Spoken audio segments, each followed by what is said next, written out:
contra nosotras desatada.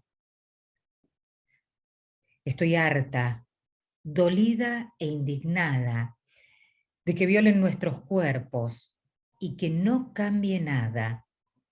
Estoy enferma, molesta y asqueada de que nos maten a miles y la justicia comprada. Estoy rota, deshecha y cansada, pero no callarán nuestras voces que claman. Muy buenas tardes al auditorio. Muchas gracias por acompañarnos en la segunda charla debate del ciclo de formación y sensibilización Jaque al Patriarcado en su primera edición. El tema de hoy es origen de las desigualdades de género, discriminación y violencia contra la mujer. Antes de ceder la palabra a las expositoras, vamos a escuchar al señor Daniel Ledesma. Adelante, Daniel, tenés la palabra. Buenas tardes a todas, todos y todes. La verdad que quiero agradecer a Karina, a Esther, hermoso poema de Esther Pineda de su último libro Resentida, de la editorial Sudestada. Esther, te estamos esperando pronto para que me dediques el libro. Sinceramente, un orgullo poder presentar el panel que venimos presentando. El área de organización comunitaria del Ministerio de Desarrollo Social está abierta a todos, todas y todes los referentes y referentas de las organizaciones comunitarias de toda la región latinoamericana, porque la verdad que es muy importante la cantidad de referentes que se han anotado de los distintos países hermanos. Un orgullo realmente, así que nada, te escuchamos, Esther, y espero que sea de gran utilidad y herramienta para todas las organizaciones que han solicitado, y espero pronto vernos en el territorio con cada una de ellas. Abrazo grande. Muchas gracias, Daniel. En la moderación de este encuentro me acompaña la doctora Luciana Maslovsky Yáñez, abogada, especialista en minoría y familia, desarrolla actividades técnico-profesionales en el Ministerio de Desarrollo Social de la Nación Argentina, vinculadas a las leyes de identidad de género y de protección de niñas, niños y adolescentes. Buenas tardes, Luciana, ¿cómo estás? Hola, buenas tardes, Marcelo. Muy bien, ¿vos? Muy bien, bien, contentos. Feliz de poder participar nuevamente en este encuentro, nuevo encuentro y con mucha cantidad de gente de diferentes países, sobre todo. Así es. Bueno, yo voy a presentar a las dos oradoras de hoy. Adelante. Bueno, va a estar en el panel de hoy la licenciada Karina Claric, psicóloga de la Universidad de Buenos Aires, especializada en psicología jurídica y forense, perito psicóloga, profesional dentro del sistema de protección de derechos de niños, niñas y adolescentes. Actualmente se desempeña como psicóloga en el equipo técnico de la Defensoría de Derechos de Niños, Niñas y Adolescentes. Y por otro lado está la doctora Esther Pineda, socióloga, magíster, Cintiarium en Estudios de la Mujer, doctora y postdoctora en Ciencias Sociales en la Universidad Central de Venezuela, investigadora en materia de derechos de las mujeres y discriminación racial. Autora de los libros Machismo y Vindicación, La mujer en el pensamiento sociofilosófico, Cultura femicida, Bellas para morir, Estereotipos de género y violencia estética contra la mujer, publicados por Prometeo Libros, entre otros. Muchas gracias, Luciana. Vamos a comenzar entonces. Le cedo la palabra a la licenciada Karina Claric. Adelante, Karina, tenés la palabra. Bienvenida. Muchas gracias, Marcelo. Bien. Compartir pantalla.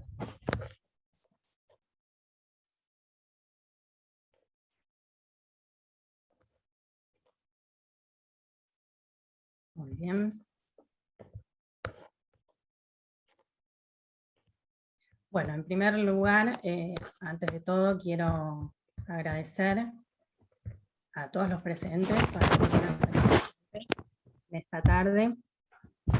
En segundo lugar, al licenciado Daniel González, profesional al que yo admiro muchísimo, por tenerme en cuenta siempre en sus proyectos dentro de la consultora CPPIS, y también agradecer a Daniel Ledesma y todo su equipo dentro del Ministerio de Desarrollo, Luciana, Romina, por justamente traer la temática de género al área del ministerio, y también por esta intención de hacerlo, o con la idea de hacerlo territorio pronto. ¿Sí? Creo que es algo fundamental, muy importante. Bien. Vamos a empezar. En primer lugar,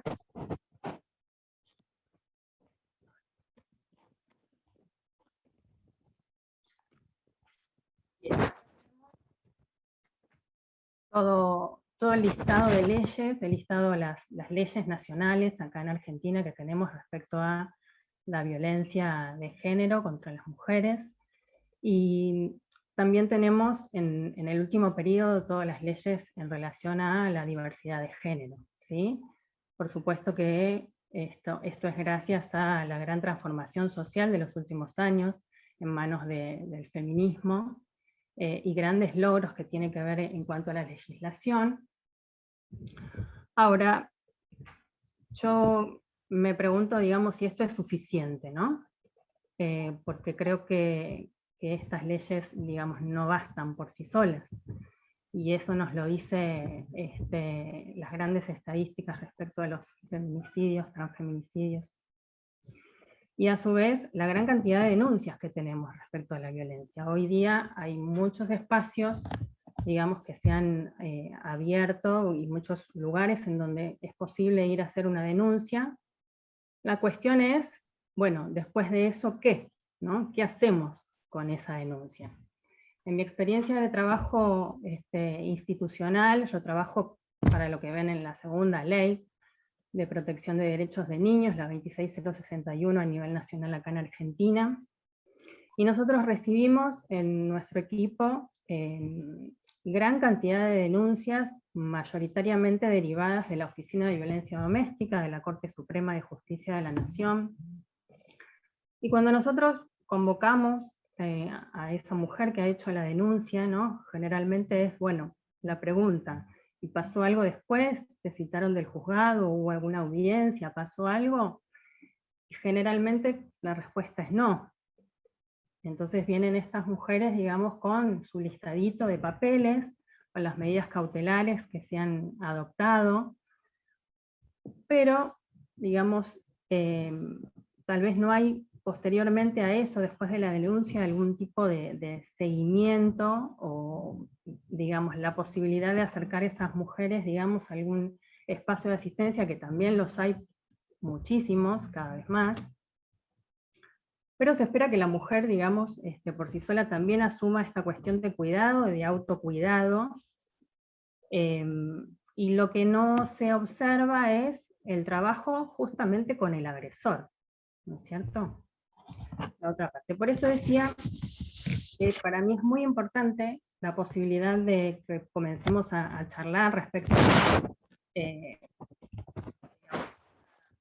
este proceso, y la idea de jaque al patriarcado, que yo lo asumo como un proceso que va de la jerarquización biológica a la corresponsabilidad social, y toma en cuenta como tres disparadores, ¿no?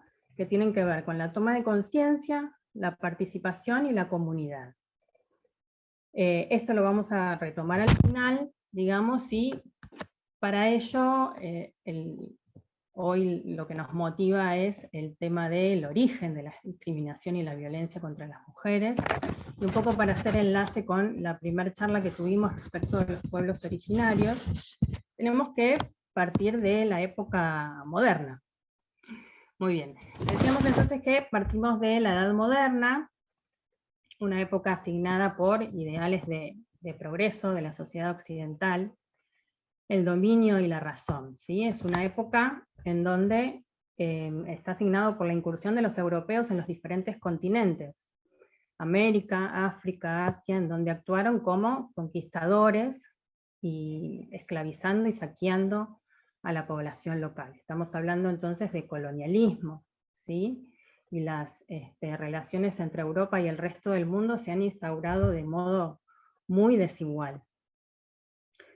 Es una época eurocentrista, es decir, el mundo se veía con ojos europeos, y estos europeos pretendieron instaurar un papel civilizador considerando al resto de las sociedades como atrasadas, ¿no? Y como obstáculo también para el progreso.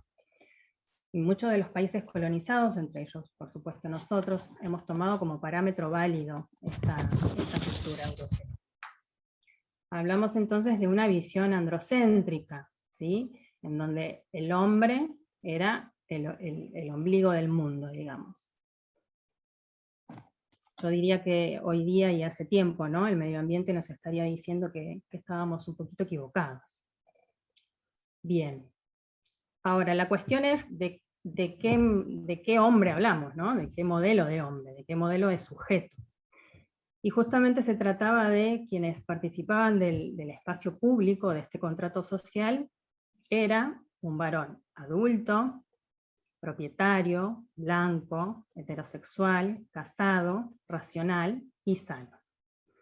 Y todos los que no respondían a este modelo de ser hombre en el mundo, por supuesto eran vistos como inferiores. Entonces ahí entrábamos las mujeres, los niños, los no blancos, los no europeos, desposeídos, insanos, delincuentes, animales, todos en diferente serie, pero inferiores. Con lo cual hablamos de una ideología sexual porque la jerarquización se hizo a favor de los varones, ¿sí? Tomando como único parámetro el varón. Spencer hablaba de un darwinismo social, ¿no? Extrapoló, digamos, la teoría de Darwin en cuanto a la evolución de las especies, a las sociedades, y decía que, bueno, los grupos humanos tenían diferente capacidad para dominar la naturaleza y establecer cierto predominio sobre el resto de la sociedad, y esto tenía que ver con quienes eran más aptos en la escala socioeconómica, ¿sí? Y ellos no se tenía que obstaculizar su progreso. De esta manera se ha justificado el colonialismo, el racismo, la conquista de los territorios y el sometimiento de la población. Con lo cual, cuando miramos hacia América Latina, no podemos perder de vista este paradigma de colonización, porque nuestras desigualdades más estructurales, digamos, tienen que ver con esto y con nuestra posición por mucho tiempo de subordinación. Por eso decía que nuestros pueblos originarios, la charla que tuvimos en la primera ocasión en que nos encontramos, marcan las grandes injusticias que han vivido nuestros pueblos en cuanto a que han sido desposeídos de las tierras, los territorios, los recursos. Y lo mismo ha ocurrido con la trata de esclavos africanos, ¿no? Que han sido traídos también a América.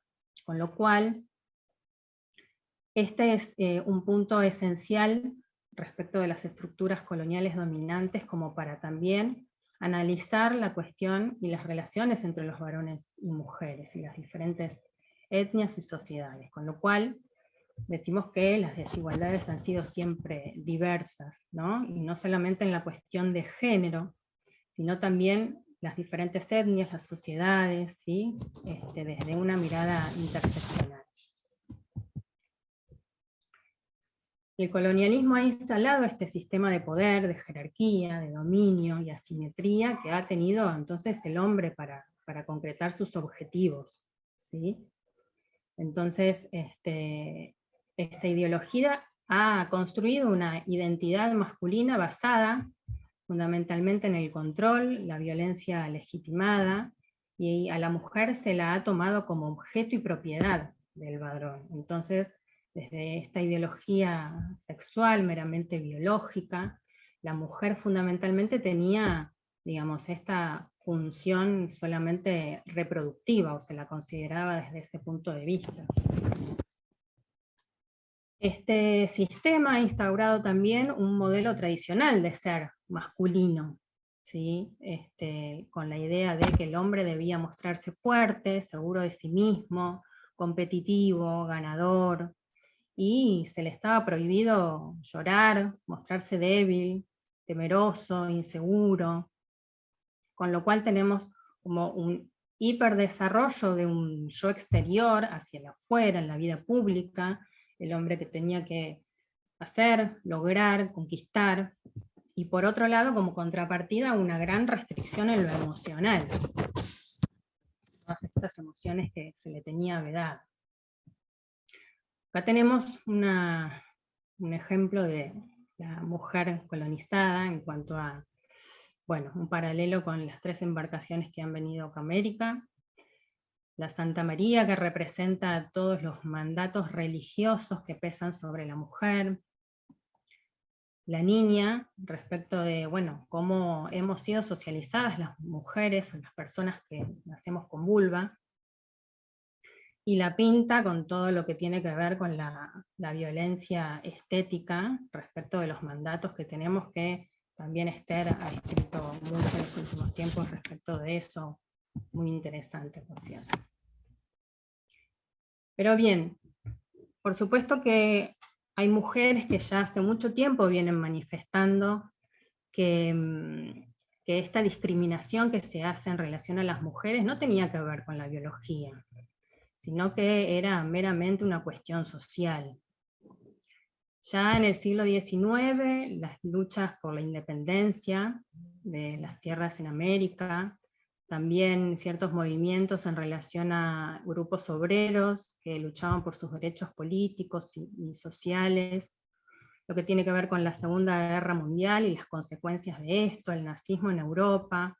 Bueno, se fue haciendo evidente los límites de este proyecto eurocentrista, porque ahora la violencia misma europea se había vuelto contra los mismos europeos también, con lo cual ya en la primera mitad del siglo XX empezó toda una mirada respecto a la necesidad del reconocimiento de la dignidad humana, y al ser humano por el solo hecho de ser humano, digamos, y el reconocimiento de todos los derechos, y se empezó a considerar quiénes eran los sujetos plenos de derechos, cuando antes era aquel modelo de hombre, ¿no?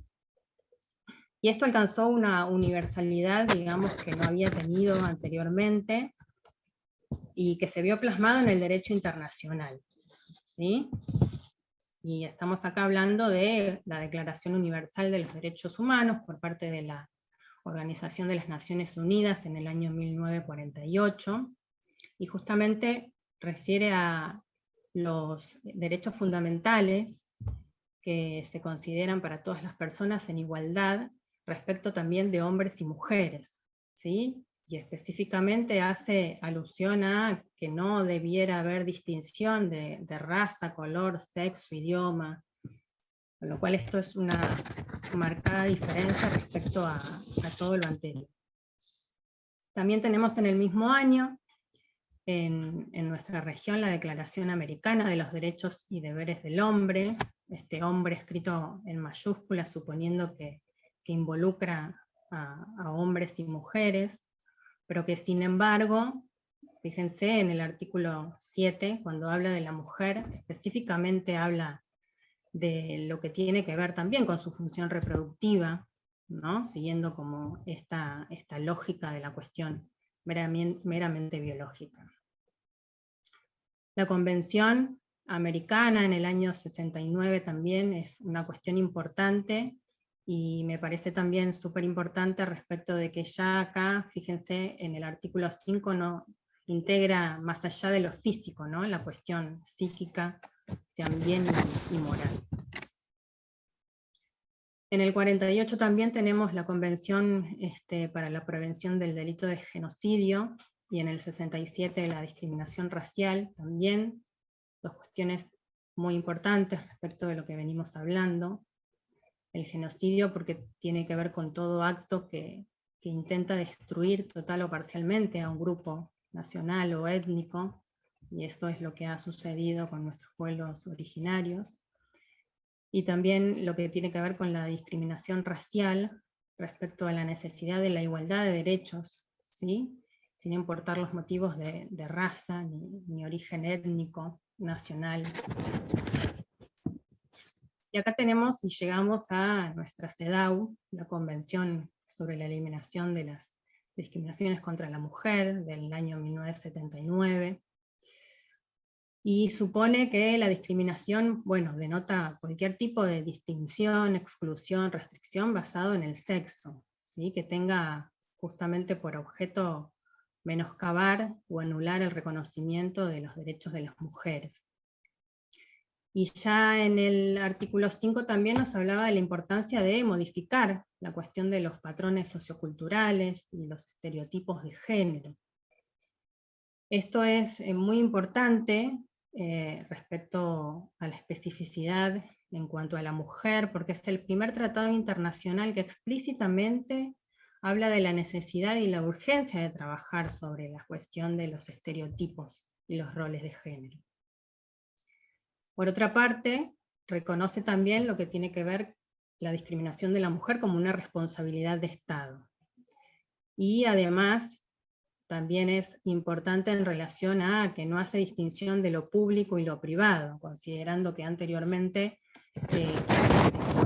era público eran solamente los varones y a la mujer le estaba otorgado solamente el espacio privado. Bueno, acá empieza a tener preponderancia ambos espacios, importante para la mujer.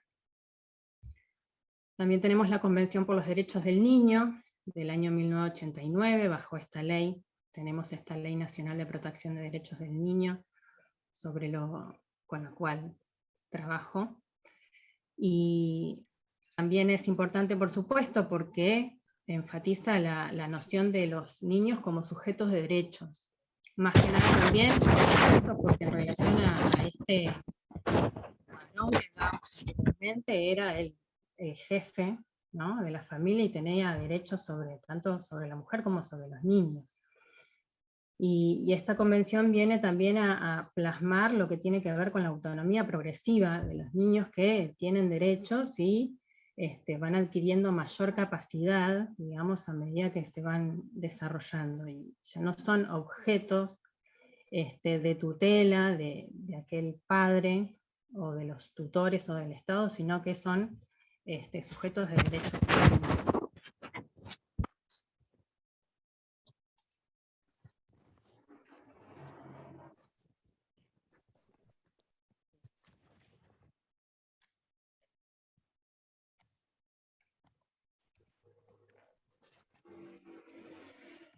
¿Estamos ahí?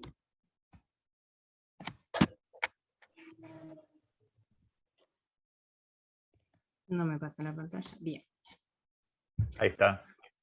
Entonces, hasta ahí las convenciones de las que les hablaba, todas tienen jerarquía constitucional para nosotros. En el año 1994, en nuestra modificación de la Constitución última, todos esos tratados y convenciones han formado parte de nuestra Constitución, que es la norma suprema en nuestro país, y todas ellas tienen la misma jerarquía de nuestra Constitución, con lo cual valga la importancia, ¿sí? La Convención Interamericana, conocida como Convención de Belém do Pará, del año 94, no tiene esta jerarquía constitucional, pero sí está dentro de nuestra ley de violencia de género, y particularmente es muy importante, en primer lugar, que tiene que ver con nuestra región, ¿no? Y en segundo lugar, que marca un antes y un después, porque fíjense que anteriormente la convención hablaba de discriminación, y esta particularmente ya empieza a hablar de violencia contra la mujer. Y la violencia contra la mujer como violación de derechos humanos, ¿sí? Entendiendo la violencia como toda conducta que tiene como por objeto causar daño, tanto físico como psíquico, sexual, psicológico, respecto de las mujeres. Y acá tenemos un cuadro que es muy explícito respecto a las violencias, de aquellas que vemos y de las que no vemos. Y fíjense como siempre hablamos de lo que tiene que ver con la violencia extrema, el transfemicidio, el femicidio, transvesticidio, como aquella punta del iceberg, ¿sí? De la línea punteada superior que estamos viendo, respecto de, fíjense lo pequeño, lo grave que es, pero a su vez lo pequeño, digamos, respecto de todo lo que tiene que ver con la violencia. Después tenemos bueno, agresión física, violación, abuso, amenazar, gritar, tal vez son cuestiones que son más visibles o se dan de manera más explícita, pero fíjense después de esta línea ondulante o esta línea, ¿no? de agua, todo lo que hay por debajo, que muchas veces no vemos, ¿no? Y está tan invisibilizado. Cuando hablamos de violencia de género, hablamos de la necesidad entonces de visibilizar y denunciar toda acción u omisión que facilite y legitime este tipo de abuso de poder de las masculinidades por sobre todo el colectivo de la feminidad. Y también la importancia de visibilizar esto como los derechos humanos que están siendo vulnerados hacia las mujeres, respecto de su autonomía, la libertad, su identidad, la propia subjetividad. Y también la necesidad de visibilizar esto respecto de la ideología que sustenta este abuso de poder en torno a lo que tiene que ver con la cultura patriarcal. Por eso hablaba al principio respecto de estos 3 tópicos importantes para mí, y la importancia de comenzar a hablar esto respecto de la idea de jaque al patriarcado, y la necesidad de tomar conciencia, una toma de conciencia crítica respecto de qué manera nos atraviesa cada uno de nosotros la cultura patriarcal, que está encarnizado en todos nosotros. Respecto de esto, como justamente el patriarcado nos atraviesa a todos, la importancia del feminismo, ¿no? Y que el feminismo básicamente es para todos, para repensar todas estas cuestiones, y para pensarlo también desde una mirada interseccional respecto de las diferentes categorías también que nos atraviesan, no solo la de género, sino también las de clase, etnia, edad. Por eso me parece muy importante la participación de todos nosotros, trabajar sobre cada uno de nosotros, de nuestra propia subjetividad, analizar nuestras propias experiencias, de qué manera juegan en nosotros los estereotipos de género, de qué manera hemos sido socializados en los roles, qué lugares ocupamos nosotros, ¿no? En nuestra vida cotidiana. Seguramente vamos ocupando diferentes roles en donde las nociones que tenemos de poder, ¿sí? Es importante de repensarlos, y de esta manera qué jugamos en torno a la ley, ¿no? Cómo nos paramos frente a ella, qué tipo de vínculos establecemos con el resto de las personas. Y esto es necesario que lo trabajemos sí o sí en comunidad, porque las personas somos seres sociales básicamente. El cachorro humano cuando nace, o sea, nuestra propia biología no nos salva para nada. Necesitamos siempre de un otro para poder sobrevivir. Somos absolutamente vulnerables, con lo cual la necesidad de todo esto trabajarlo en comunidad, con una perspectiva de derechos humanos, respetando cada una de las subjetividades, respetando las diversidades, trabajar fundamentalmente en lo que tiene que ver con la educación sexual, y no solamente hacia los niños, ¿no? Que creo que es una ley también súper importante, sino también en adultos. Es muy importante trabajar sobre la empatía, la gestión emocional, en primer lugar, el autorreconocimiento, y la posibilidad de qué manera evaluar, de qué manera vamos a gestionar nuestras propias emociones. Con lo cual, esto nos lleva necesariamente a una toma de conciencia y a una relación en constante circularidad respecto de estos 3 tópicos. ¿Sí? Karina, tenés 3 minutos más. Sí, ya cierro. es muy importante, les decía entonces, para mí trabajar esto en cada uno de nosotros, pero fundamentalmente que esto sea trabajado, como les decía anteriormente, bueno, las leyes no bastan, ¿no? La cuestión es qué hacemos cuando se emite, cuando una mujer hace una denuncia, cuando se emite una medida de protección cautelar, de restricción de acercamiento. Bueno, la cuestión es, ¿no?, ¿qué hacemos en ese tiempo en donde esas personas no pueden o no debieran, ¿no?, de acercarse más allá? Que sabemos que muchas veces esto no se cumple, pero la importancia es qué hacemos en el mientras tanto, qué hacemos con esa persona, digamos, que agrede. Creo que es fundamental que estén siendo interpelados para trabajar en cuanto a estas cuestiones, porque eso va a ser fundamentalmente necesario justamente para proteger a mujeres y niños, ¿sí? Y entonces sí, para ir cerrando, voy a leer unas palabras de una feminista francesa, escritora, que ya en el 1790 y pico ha escrito la Declaración por los Derechos de la Mujer en oposición a lo que se ha escrito tanto sobre hombres. Y voy a cerrar con un formalismo que se utiliza siempre al redactar los escritos judiciales. Acá me va a pecar la psicóloga jurídica. Pero bien, entonces estoy hablando de esta escritora francesa, Olympe de Gouges, que en su declaración de los derechos de la mujer y de la ciudadana decía: hombre, ¿eres capaz de ser justo? Es una mujer la que te hace esta pregunta. Con lo cual, los invito a todos a hacer un jaque al patriarcado y proveer de conformidad, que será justicia. Gracias.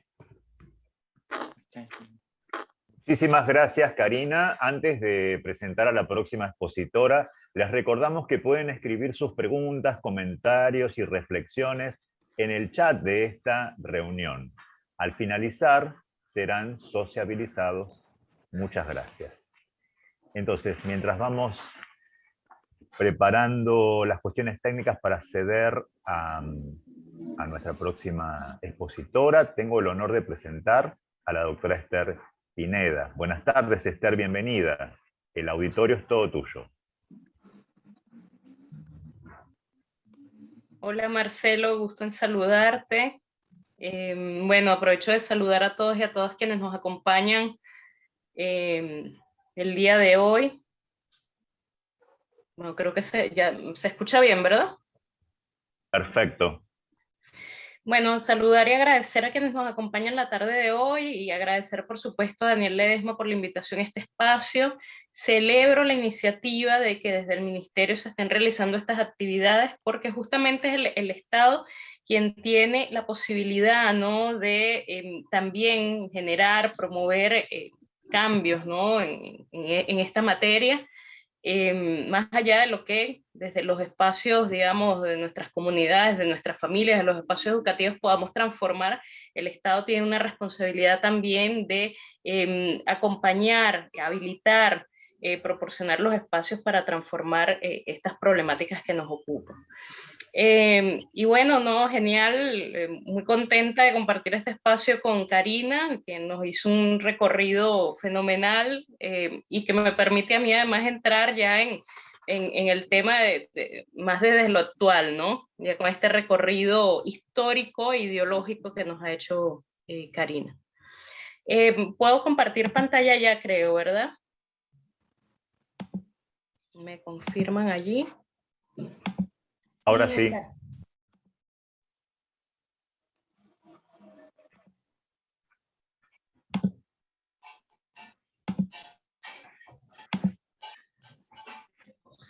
Bueno, siguiendo esta línea que traemos el día de hoy de hablar y de visibilizar estas formas de desigualdad de género, discriminación y violencia contra la mujer, me parece pertinente, necesario, iniciar visibilizando, digamos, las características, ¿no?, en torno a las que se han organizado nuestras sociedades contemporáneas.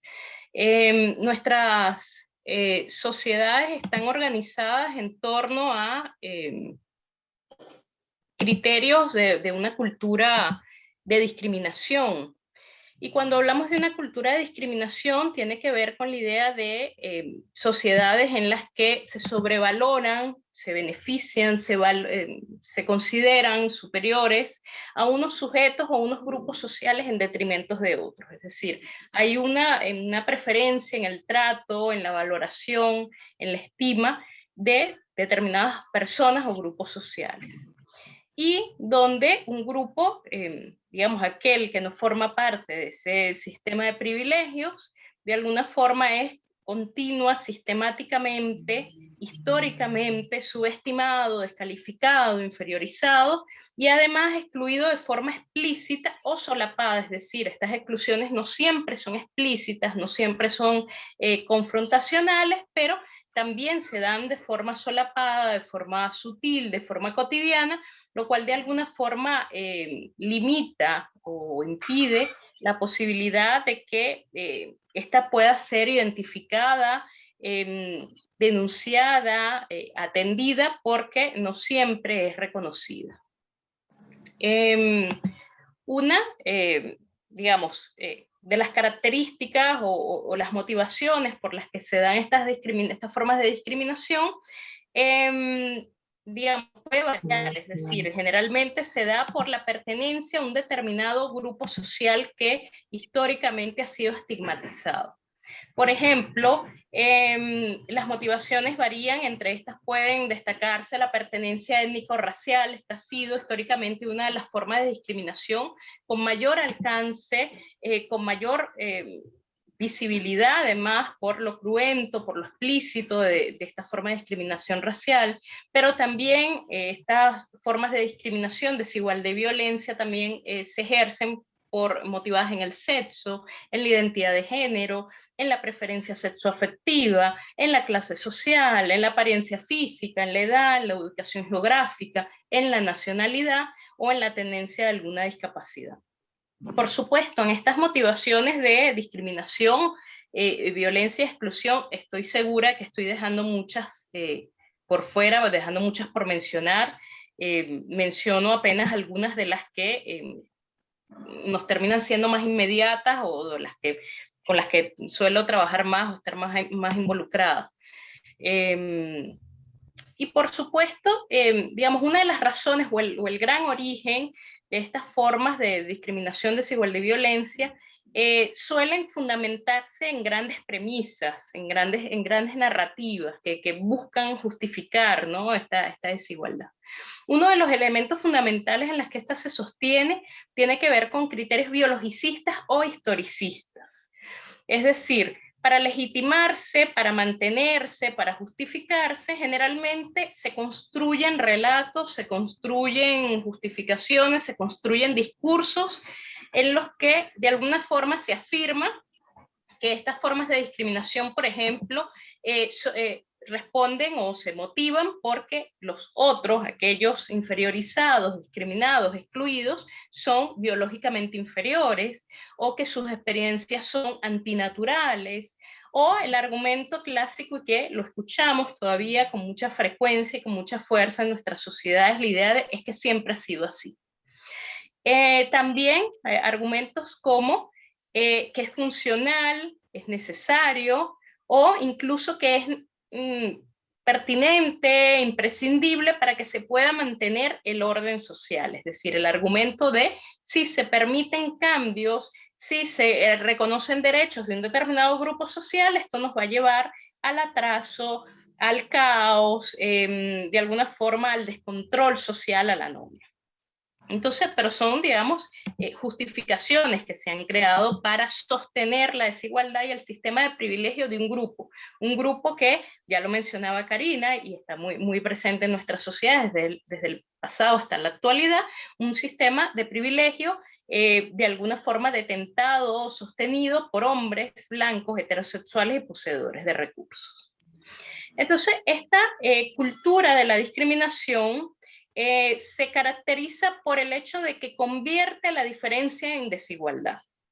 Y sabemos muy bien que en nuestras sociedades justamente, o la riqueza de nuestras sociedades es la diversidad, es la diferencia. Todos y todas somos diferentes en este mismo espacio, quienes estamos y quienes participamos somos diferentes por múltiples razones, por nuestra pertenencia étnico-racial, por nuestro sexo, identidad de género, preferencia sexoafectiva, clase social, ubicación geográfica, entre otros. Pero esto no es una justificación para la desigualdad. Se convierte en un problema cuando nuestras diferencias son usadas para inferiorizar a otros, para privar de derechos a otros, para no reconocer nuestras experiencias, para excluirnos de ciertos espacios.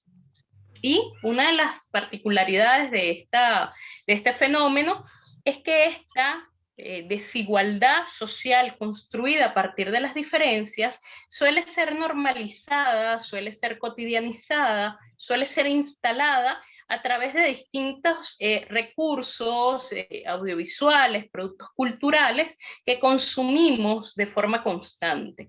Y en la medida en que los consumimos permanentemente, esto de alguna forma limita el hecho de que, digamos, lo volvemos tan cotidiano porque está en todos lados, que limita la capacidad para identificar que esto es una forma de discriminación, desigualdad o violencia. Por ejemplo, estas desigualdades están muy presentes en la música, están presentes en el cine, en los videojuegos, en la publicidad, en la pintura, en la literatura, es decir, en casi todos los recursos audiovisuales que consumimos, incluso en las redes sociales. Entonces, si estamos constantemente bombardeados y bombardeadas por contenidos que transmiten discursos y narrativas en los que se insiste en que la diferencia es motivo para la desigualdad, de alguna forma esto termina convirtiéndose, por supuesto, es internalizado, es aprendido, y termina replicándose, termina manifestándose en los diferentes ámbitos y espacios en los que participamos.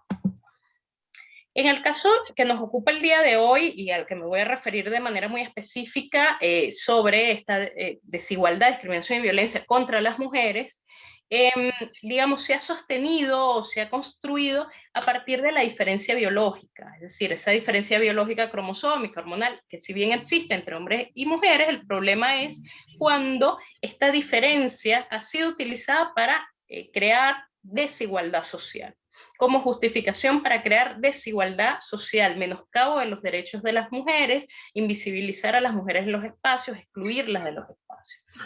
Y por supuesto generar prácticas discriminatorias que clasifican a las personas en una escala de superior a inferior.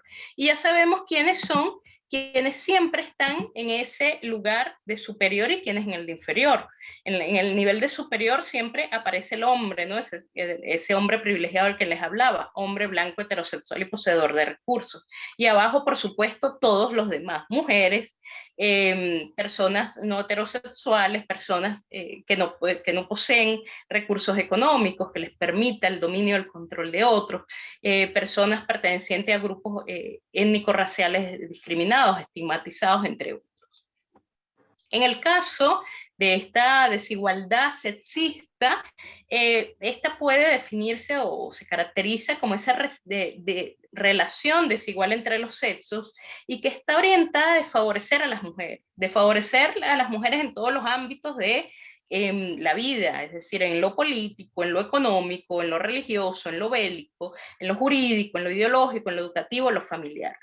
Ámbitos en los que las mujeres por lo general aparecen bajo unas premisas específicas, la idea de la incapacidad, es decir, no están capacitadas para el ejercicio político, no están capacitadas para, digamos, manejar o generar propuestas o políticas económicas, no están capacitadas para tampoco el ejercicio religioso, por ejemplo, es algo que sigue siendo prohibido a las mujeres, pero también la idea de la mujer no solamente como que no está capacitada, sino la mujer como figura envilecida, ¿no?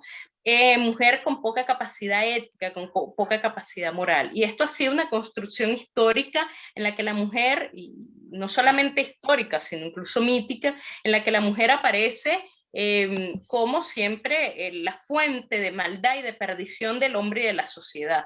Podemos verlo en figuras como Pandora, una figura mítica como Pandora, o Eris, ¿no? Que era vista como la generadora de caos, también en Eva, es decir, siempre la mujer es generadora de caos y de conflicto social, y estas narrativas se instalan y de alguna forma son justificadas, se instalan en el imaginario colectivo y sirven de justificación para excluir a las mujeres de los espacios. En lo político lo vemos muy bien, las mujeres siguen siendo minorías en la participación de los espacios políticos, a los altos niveles de toma de participación de decisión, y cuando participan en ellos suelen ser estigmatizadas, demonizadas, y además se reproduce, ¿no?, este estigma de la mujer en la política como Eris, como Pandora, ¿no?, ese que genera el gran caos del mundo, y que además después vienen a ser los hombres quienes vienen, ¿no?, a rescatar o a restablecer el orden en medio de ese caos que ellas han generado.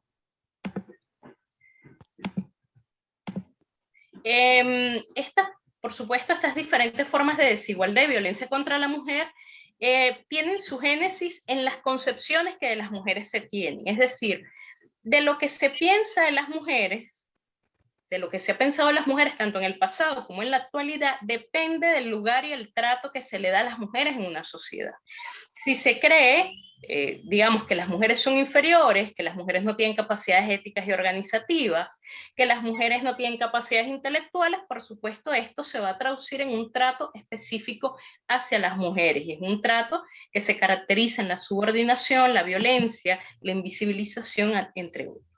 Un elemento fundamental a tener en cuenta es que estas nociones o estas concepciones que se tienen de las mujeres y que siguen siendo además la génesis y la motivación de estas formas de desigualdad y violencia, se sostienen en dos grandes premisas. Una, la idea de la mujer como inferior al hombre, y dos, la idea de la mujer como propiedad del hombre. Y esto de alguna forma habilita la tutela de las mujeres ante la figura masculina, y una tutela que no siempre o no necesariamente es legal, pero que está presente en, digamos, las prácticas cotidianas, es decir, las mujeres pasan o están permanentemente siendo bajo el escrutinio, bajo la vigilancia, bajo el cuestionamiento, bajo el mandato incluso paterno, y después posteriormente bajo digamos, la vigilancia, el escrutinio, el intento de control por parte de la pareja o por parte de los hijos, y lo podemos ver, imagínense, digamos, que ha estado muy presente y ha sido noticia del caso de tutela impuesta, ¿no?, sobre Britney Spears, que es una mujer además multimillonaria, con unos recursos y una presencia mediática impresionante, y aún así ha estado sujeta a esta forma de dominación y de control, no solamente de sus recursos, de su vida personal. Si esto le pasa a Britney Spears, que cuenta con todos estos recursos económicos, con toda esta presencia mediática, ¿qué nos queda para las mujeres que no cuentan con recursos económicos, que no tienen educación, que no tienen presencia mediática? Todas las formas de violencia que pueden estar presentes y que no podemos verlas porque quedan allí, digamos, escondidas en esa cotidianidad, en el silencio de nuestras sociedades, de nuestras comunidades y de nuestras familias. Entonces, todas estas narrativas, de alguna forma, son las que permiten la construcción de estereotipos de género. ¿Y qué son los estereotipos de género? Las ideas o las que imponen características sobre lo que debe ser un hombre o una mujer, o aquellas características que deben poseer o que deben manifestar en sus comportamientos, en su trato, en los diferentes ámbitos de vida y de sociabilidad.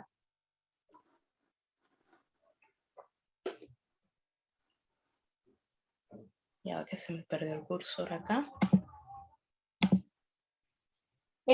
Alda Facio ha trabajado mucho sobre esto de los estereotipos y afirma: a los hombres se les asignan características, actitudes y roles que la sociedad más valora, y son aquellas que lo asocian con lo humano y la cultura, mientras que a las mujeres se les asignan actitudes, roles y características menos valoradas, más asociadas con los animales y con la naturaleza. Es decir, las mujeres siempre confinadas desde el imaginario social a la idea de lo privado, a la idea del cuidado de los otros, a la idea de la naturaleza, a la idea de la maternidad, mientras que los hombres son asociados a la construcción de sociedad, a la construcción de tecnología, de recursos económicos, de transformaciones políticas, entre otros. Este pensamiento, por supuesto, ha tenido gran alcance y gran impacto porque ha sido construido, difundido y transmitido a través de los tres grandes relatos de la humanidad, a través del discurso religioso, a través del discurso filosófico y a través del discurso científico, que no siempre ha sido objetivo y no siempre, o en la mayoría de los casos, justamente se ha caracterizado por desfavorecer a las mujeres y también, digamos, ser funcional, ¿no?, a los intereses de este grupo de privilegios. Y por supuesto este pensamiento ha sido reproducido por pensadores, por personajes emblemáticos de la religión, de la historia, de la política, y por supuesto de alguna forma, si algo está legitimado o es difundido desde el pensamiento religioso, por supuesto ya desde este mandato de fe se hace incuestionable, pero también se hace incuestionable cuando esto es, digamos, difundido a través del relato histórico, la idea de que la historia no se cuestiona, ¿no?, algo que ha estado muy instalado y que mucho daño le ha hecho a nuestra sociedad. Quiénes cuentan la historia y cómo la cuentan o desde dónde. Pero también el relato filosófico y científico, es decir, lo que está comprobado científicamente, y de hecho se nos vende mucha publicidad, está científicamente comprobado. Y ya esa sola palabra lo hace incuestionable, indudable y por supuesto inmodificable. Y esto tenemos que estar presentes de que todo relato siempre es cuestionable y justamente es el ejercicio crítico que debemos hacer con todo relato que se nos impone. Ahora bien, todas estas concepciones en las que les he estado hablando, en las que se insiste en que las mujeres son inferiores, que son propiedad del hombre, en que no tienen capacidades éticas, organizativas, morales, que no tienen capacidades intelectuales o no las mismas como los hombres, en las que generan caos y desorden, de alguna forma todas estas narrativas crean las condiciones para que las mujeres sean discriminadas, insultadas, humilladas, despreciadas en los diferentes ámbitos de la vida cotidiana, sea familiar, escolar, laboral, relacional, mediático. Y si bien, es decir, hemos logrado cambios en nuestras sociedades en diferentes momentos de la historia, la realidad es que estos siguen remitiendo siempre, es decir, se sigue remitiendo a la idea de jerarquía, es decir, de inferior y de superior. A pesar de los cambios, seguimos, ¿no?, en ese entramado de desigualdad, discriminación y violencia. Por supuesto, esto también crea condiciones para que se ejerzan formas de discriminación y violencia muy actuales, muy presentes en nuestras sociedades cotidianas. Por ejemplo, que las mujeres sean excluidas, desplazadas o relegadas de diferentes ámbitos de producción de conocimiento, del arte, de la ciencia, del ejercicio del poder y la toma de decisiones. En el ámbito educativo lo vemos muy presente, por ejemplo, todas estas grandes teorías o grandes experiencias o grandes historias en las que estudiamos desde la primaria, la secundaria, incluso en la universidad, siguen siendo grandes personajes hombres, ¿no?, los que nos cuentan, los grandes hombres héroes, grandes hombres pintores, grandes hombres literatos, es decir, siempre son grandes hombres que hacen cosas y las mujeres no aparecen. Y esto también es una forma no explícita, pero sí presente siempre de invisibilizar las contribuciones de las mujeres de la sociedad. De este modo, por supuesto, se desestima la importancia de las mujeres y de sus aportes. En nuestra sociedad sigue existiendo presión social para que las mujeres se unan en pareja, es decir, pareciera algo insólito en nuestra época, pero sigue presente, es decir, muchas mujeres aún se unen en pareja producto de estas presiones sociales, la exigencia incluso de la maternidad como una necesidad para justificar, para demostrar su condición de feminidad. Se sigue controlando la natalidad de las mujeres. Sabemos que en la mayoría de países todavía, en una cantidad importante de países latinoamericanos todavía incluso el aborto sigue siendo no solamente prohibido, sino digamos penalizado, incluso en mujeres que han tenido abortos espontáneos y terminan en la cárcel muchos años por justamente estas ideas construidas en torno al cuerpo de las mujeres, esta idea de propiedad. Persiste en la imposición de los cánones de belleza, se sigue reduciendo a las mujeres al objeto de consumo masculino, es decir, la mujer es un objeto en el cine, en la televisión, en la publicidad y en todos estos recursos mediáticos en los que las mujeres siempre aparecen como un modelo, una figura para vender algo, para vender cosas, y donde además suele ser invisibilizado, desplazada su humanidad. Se enfocan en sus cuerpos, en sus senos, en sus glúteos, en su figura, e incluso son representadas a veces sin cabeza, sin diálogos. Es decir, no importa lo que las mujeres piensan, son o sienten, simplemente importan en cuanto a objetos de consumo.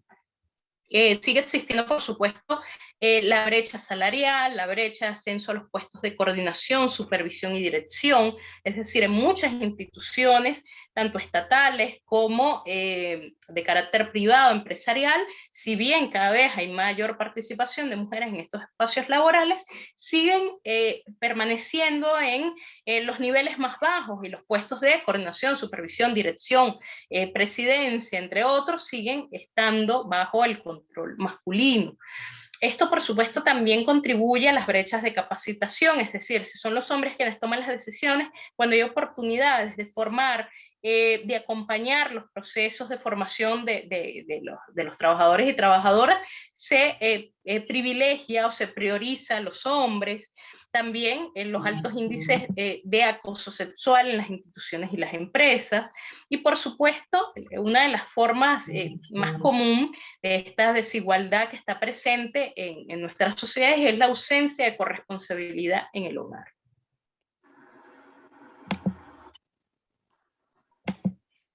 Por supuesto, las mujeres también siguen siendo, y es algo que no disminuye, que no desaparece, que no ha logrado transformarse pese a los esfuerzos, y es que las mujeres siguen siendo víctimas de múltiples formas de violencia, violencia simbólica, violencia mediática, laboral, política, patrimonial, violencia institucional, que es altísima y que es una además de las que más contribuyen a la generación de formas de violencia más explícita y más, por supuesto, contribuyen a esa escalada de la violencia. Es decir, si las mujeres acuden a una instancia a denunciar una forma de violencia o una amenaza de violencia en esos primeros niveles, si no hay una atención, si hay una revictimización, esta de alguna forma contribuye a que esta se profundice.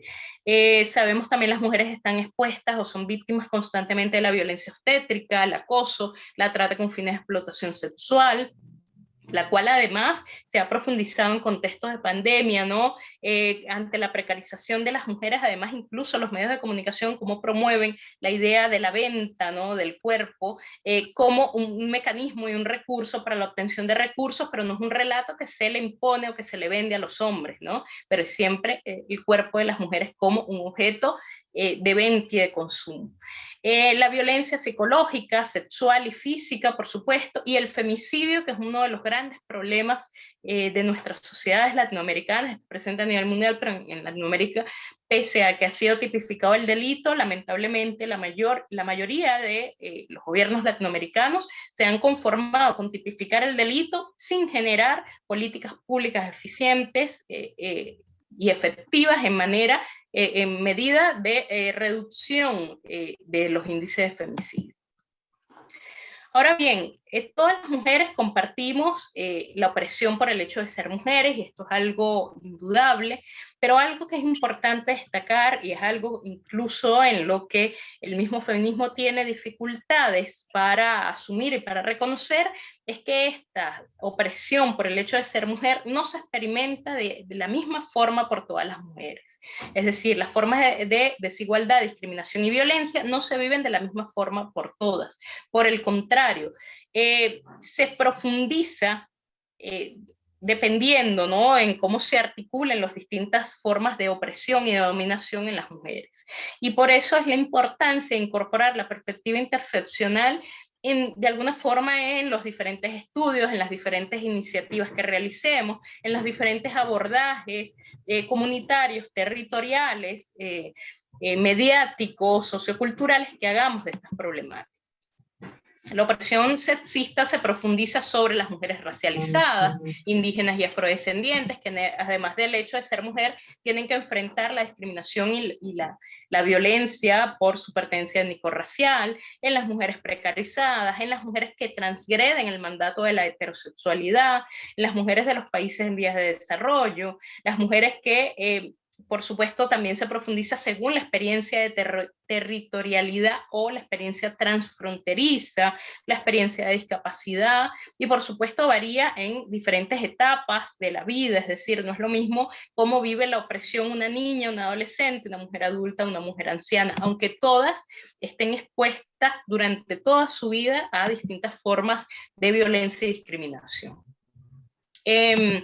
Ahora, contrario de alguna forma a esta idea de que se ha instalado también y que tiene una intencionalidad de movilizar a las mujeres, la idea de que las mujeres han aceptado pasivamente estas formas de desigualdad, discriminación y violencia, es decir, es algo que se instala y está muy presente la idea de que, bueno, es que no han cambiado nada porque han querido, son ustedes que han permitido estas formas de violencia, ustedes no han hecho lo suficiente para transformarlas, y esto en realidad es justamente, como les decía, un relato que se ha construido también con la idea de movilizar a las mujeres.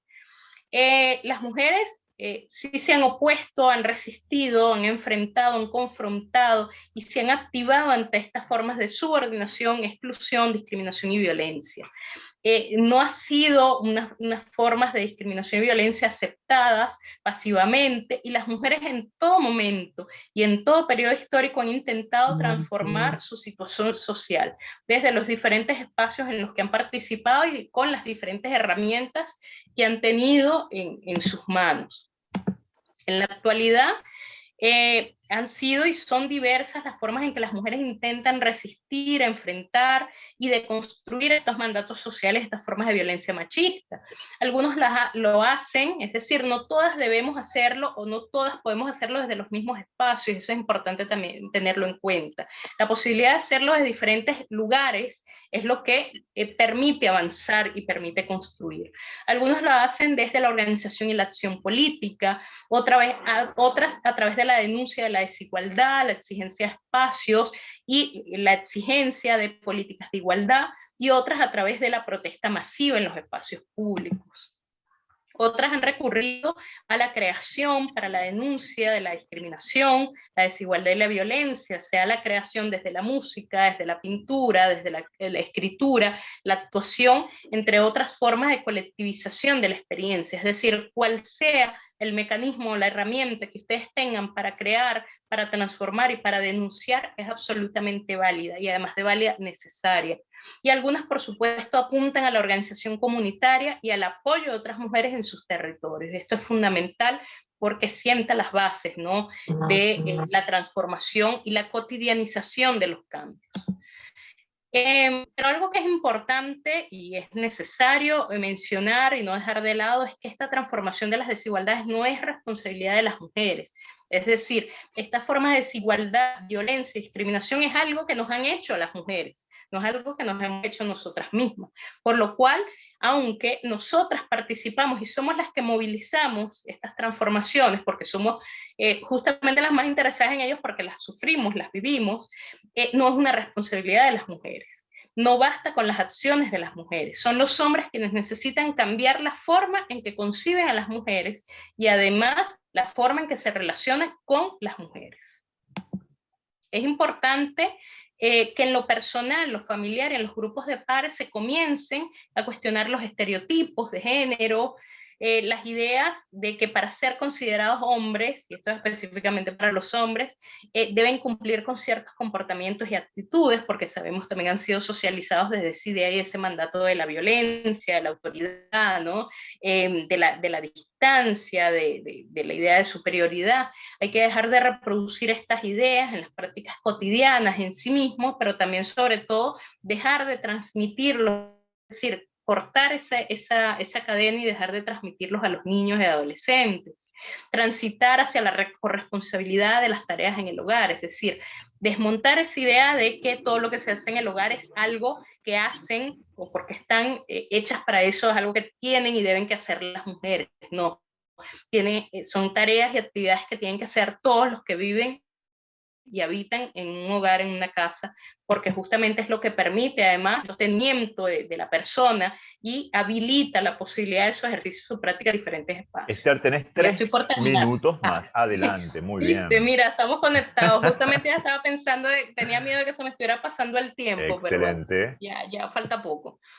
Es importante también que entre hombres comiencen a hablar de las desigualdades y situaciones en que las mujeres se encuentran en desventaja. Fíjense algo, yo hoy compartí ayer en las redes sociales un hilo sobre las formas o las prácticas de violencia estética en el contexto de las relaciones de pareja, ¿no? Y tiene que ver con todas estas críticas, cuestionamientos, interpelaciones que los hombres hacen a las mujeres por su aspecto físico y cómo se sienten con el derecho de imponer ciertas ideas. Y algunos hombres desde una idea de, digamos, de la idea de que creen, de que están colaborando, de que están aportando, decían, mujeres, no permitan esto. Y yo me pregunto, ¿por qué siempre que hablamos de la violencia, los hombres que se creen aliados dicen, no permitan, mujeres, no se dejen? No se trata de que no los dejemos, háblenlo ustedes. ¿Por qué no invocan o por qué no interpelan a los otros hombres? ¿Por qué no dicen, hombres, no hagamos esto? Hombres, cambiemos la forma en que tratamos las mujeres, en la que vemos las mujeres? No, siempre, y esto también es una forma de sostenimiento del patriarcado, responsabilizarnos a nosotros. Por eso es importante que comiencen los hombres a hablar entre ustedes sobre estas desigualdades y formas de violencia que ejercen sobre las mujeres. Quienes están en ciertos espacios de visibilidad, reconocimiento, posición y toma de decisiones, también de alguna forma pensar, identificar qué pueden hacer para reducir las brechas y las desigualdades, contratar más mujeres, apoyar su educación, incentivar su producción intelectual artística, apoyar iniciativas de las mujeres, acompañar sus denuncias y exigencias, es decir, quienes tienen capacidad de generar cambios y de tomar decisiones en espacios, háganlo. Y no solamente, digamos, interpelar a las mujeres para que sigamos haciendo los cambios que hemos estado haciendo.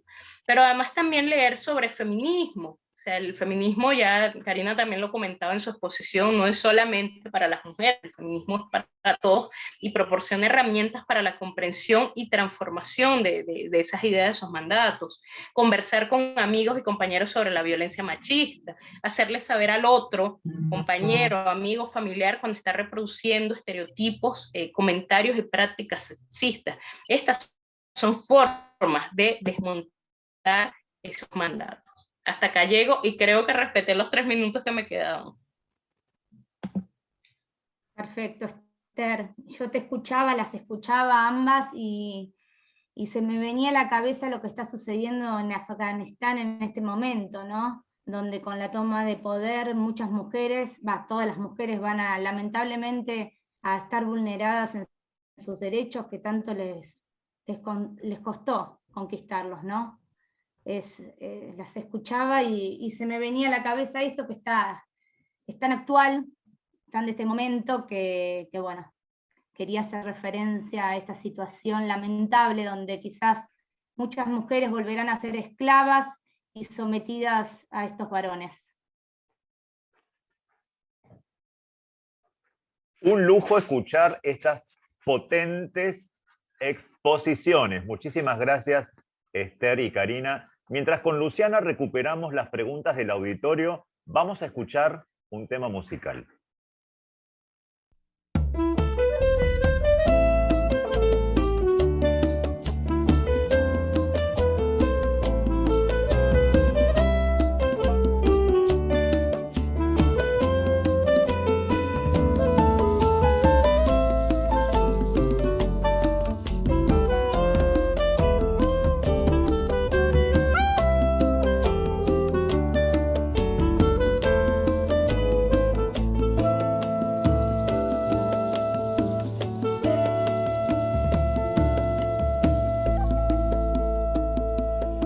Mano fuerte va barriendo, pone leña en el fogón. Mano firme cuando escribe una carta de amor. Manos que tejen haciendo nudos, manos que rezan, manos que dan, manos que piden algún futuro para no morir en soledad. Allá.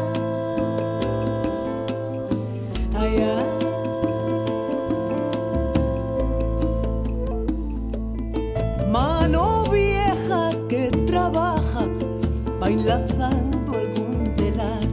Mano esclava va aprendiendo a bailar su libertad. Manos que amasan curtiendo el hambre con lo que la tierra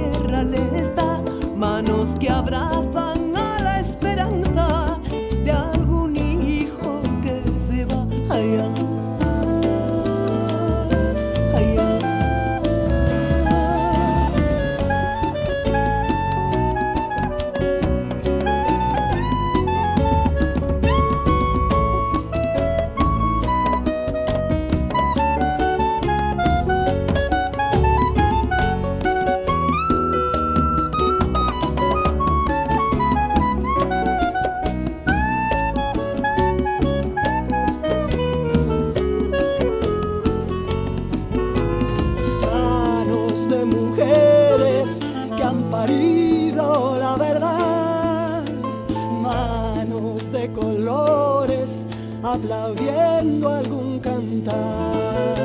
Manos de mujeres que han parido la verdad. Manos de colores aplaudiendo algún cantar. Ay, ay, ay.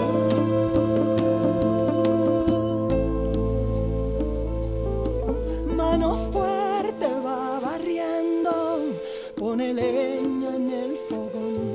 Mano firme cuando escribe una carta de amor. Manos que tiemblan, manos que sudan, manos de tierra, maíz y sal. Manos que tocan dejando el alma, manos de sangre, de viento y mar. Manos que tiemblan, manos que sudan, manos de tierra, maíz y sal. Manos que tocan dejando el alma, manos de sangre, de viento y mar. Manos que tiemblan, manos que sudan, Manos de tierra, maíz y sal. Manos que tocan dejando el alma, manos de sangre, de viento y mar. Manos que tiemblan, manos que sudan, manos de tierra, raíz y sal.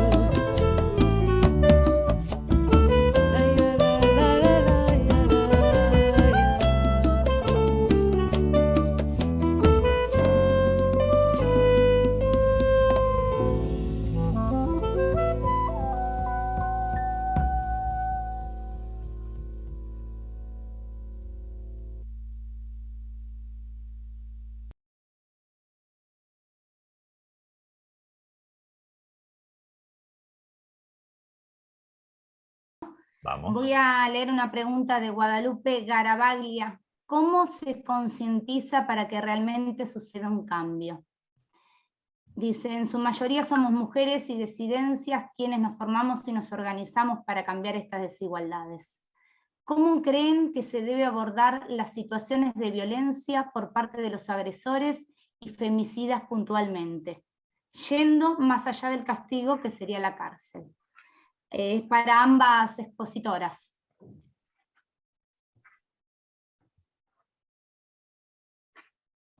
Hola.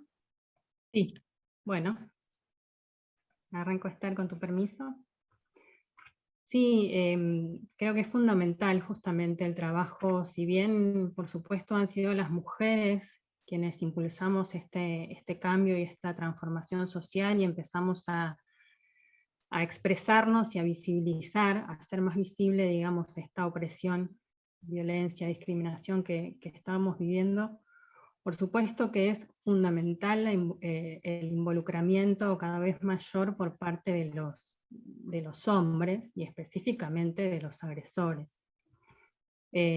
Por supuesto que la cuestión meramente punitiva no alcanza.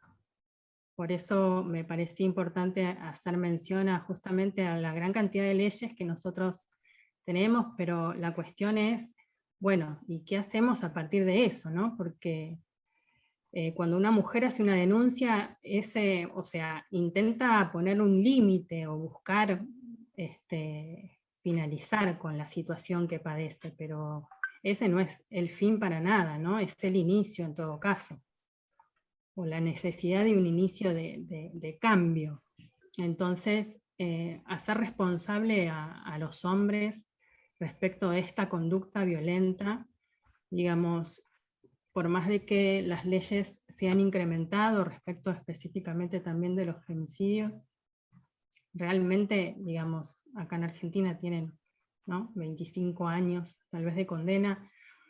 La cuestión es, ¿qué hacemos en el mientras tanto? Porque esto, por supuesto que no soluciona la temática, ¿no?, sino trabajar fundamentalmente con el sistema de creencias de esos hombres, que sostienen justamente este abuso de poder, esta conducta extremadamente violenta contra las mujeres, con lo cual es muy necesario hacer responsable al hombre respecto a esa conducta. Por supuesto que apoyo que esto es necesario, digamos, de una acción conjunta, ¿no?, por parte de lo que tiene que ver el Poder Judicial, las legislaciones, digamos, pero posteriormente hace falta un trabajo sobre cada uno, como decíamos, con estar también respecto de la subjetividad, ¿no?, de cada uno y cómo cada uno nos involucramos respecto a la temática y a un cambio social y cultural. Gracias, Karina. Esther, ¿querés sumar algo? Sí, sobre este tema, digamos, cómo generar cambios, ya mencionaba algunas cosas, pero puedo mencionar algunas más. Es decir, la transformación de la desigualdad, la discriminación y la violencia sexista es un cambio que requiere del concurso, es decir, es un problema multifactorial y por lo tanto requiere de la participación de diferentes ámbitos, de diferentes personas, de diferentes instituciones, de diferentes mecanismos, ¿no?, para su transformación, que van desde lo individual, que pasan por lo familiar, que pasan por lo comunitario, que pasan también, por supuesto, por lo institucional y lo estatal. Es decir, el problema es que estos cambios en realidad no se están dando en todos estos niveles, o no hay articulación digamos, de lo que se viene generando. Es decir, cada quien viene generando cambios o intentos o iniciativas de forma muy desagregada, ¿no? Es decir, las feministas por un lado, individualidades por otro, las comunidades lo que pueden por otro lado, y el Estado de alguna forma iniciativas que si bien son necesarias y pertinentes, pero también a veces desconectadas de eso que se vive en la cotidianidad. Lo mediático también, cómo forma parte de ello. Es importante la articulación de los diferentes espacios y de los diferentes mecanismos y agentes de socialización para que esto pueda tener resultados concretos. Ahora, respecto a la pregunta de qué hacer con agresores y femicidas, es un tema bastante complejo. Es un tema que en lo particular yo trabajo mucho, sobre todo lo que tiene que ver con femicidios, porque una cosa es la prevención del femicidio en términos generales, ¿no?, como sociedad, es decir, cómo prevenimos la violencia contra la mujer en general, específicamente en casos de quienes nunca han agredido a una mujer, es decir, cómo la necesidad que tenemos de empezar a sociabilizar, a sensibilizar, a formar a hombres y a niños desde los primeros niveles educativos y de vida y en los diferentes espacios en los que hacen vida. Eso es un nivel, ¿no?, de atender o detener o de impedir, ¿no?, que avance esos imaginarios, esas ideas de creación de la violencia, de instalación de esos imaginarios de violencia. Y otras muy distintas son las acciones que se toman en un contexto donde ya ha ocurrido violencia. Y una cosa son las medidas que se pueden tomar con alguien en un escenario donde ha habido violencia verbal, en algunos casos violencia psicológica, y que si bien es importante y es fundamental porque tiene consecuencias graves en la vida de las mujeres, pero que puede ser atendido de alguna forma o evitar la escalada de esa violencia a través de mecanismos no necesariamente penales. Pero cuando estamos hablando ya de agresiones de carácter físico, de intentos de femicidio, de femicidios frustrados o de femicidios ya concretados, digamos, la solución sin duda, o sea, no podemos evadir la medida penal.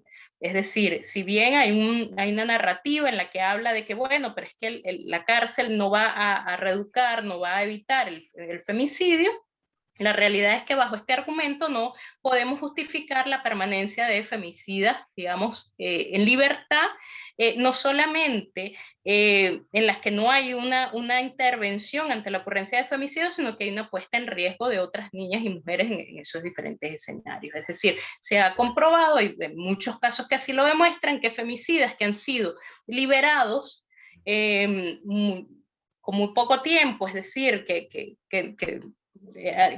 han sido liberados rápidamente, han reincidido en delitos de esta misma naturaleza, es decir, no es algo menor, estamos hablando de la vida de niñas y mujeres en juego. Sin embargo, bueno, sobre esto es un tema muy específico, muy amplio, que daría para la discusión un espacio como este, nos tomaría, ¿no?, toda una tarde-noche nuevamente, pero sí, bueno, les puedo invitar en mi blog y en Y en internet pueden conseguir algunos de mis trabajos de investigación sobre el tema específico de femicidio, algunos con enfoque latinoamericano, hay otros específicamente también sobre Argentina. Son papers, si ponen femicidio Esther Pineda en Google, PDF, van a salir, y también está el libro Cultura Femicida, que lo consiguen en librerías. Maravilloso. Aprovecho la cuña, disculpen. No, no, por favor, Gracias. adelante. Al respecto, Daniel Ledesma quiere sumar una reflexión a esta pregunta. Adelante, Daniel. Gracias, Marce. Bueno, después de Esther, se hace cuesta arriba. No, yo creo que parte de la pregunta la respondió Esther prácticamente al comenzar su charla, cuando dijo que desde el Estado tenemos que hacernos cargo.